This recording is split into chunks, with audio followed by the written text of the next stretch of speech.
Trade Alliance. He joins us now from Sydney. A very good morning to you, Paul. Just take us through the significance of Shell, but also a number of other multinational companies suspending their operations in the Red Sea.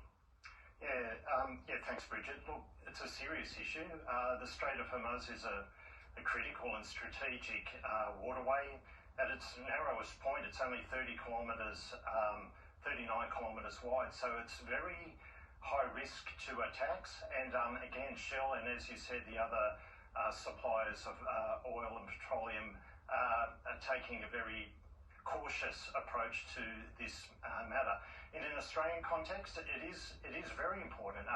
We receive approximately about 50% of our petroleum product from Singapore, and then the rest predominantly from other parts of Asia. But they receive about 40% of their supply of raw crude oil from the Middle East. So it's an area that we'll be watching of great interest.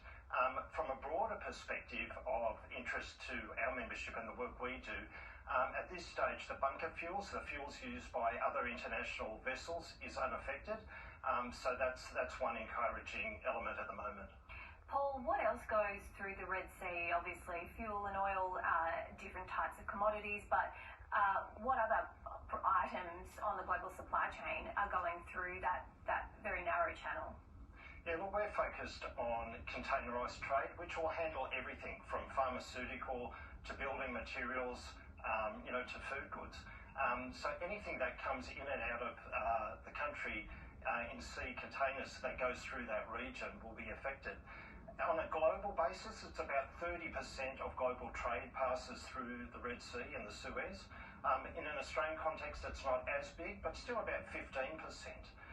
So what is happening for our importers and exporters, luckily, or I shouldn't say luckily, thanks to the work of the international shipping lines, they are giving us an alternative. So we are seeing vessels now going around the Cape of Good Hope. That's taking an extra 10 to 14 days on normal sailing time. But again, as I said, we've got to be grateful that we've got a service at all. And what will happen, Paul, if this ends up being a prolonged situation in that channel where there are threats of attacks, ongoing threats of attacks for many weeks or indeed months? What will happen to global supply chains, and also will there be delays? Will there be an impact on fuel prices here in Australia?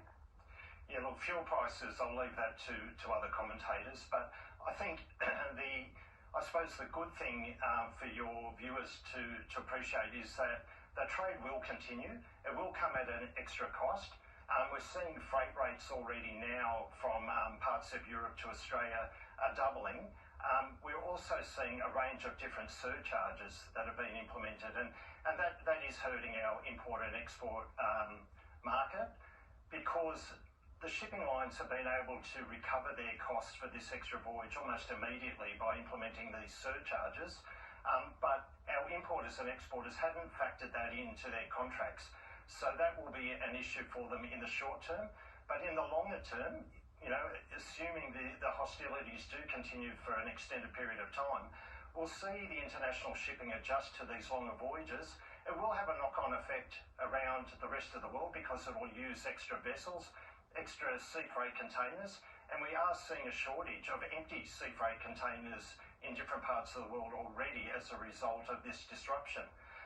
You add to the mix the industrial action that we've got here in Australia at the moment with DP World and the unions.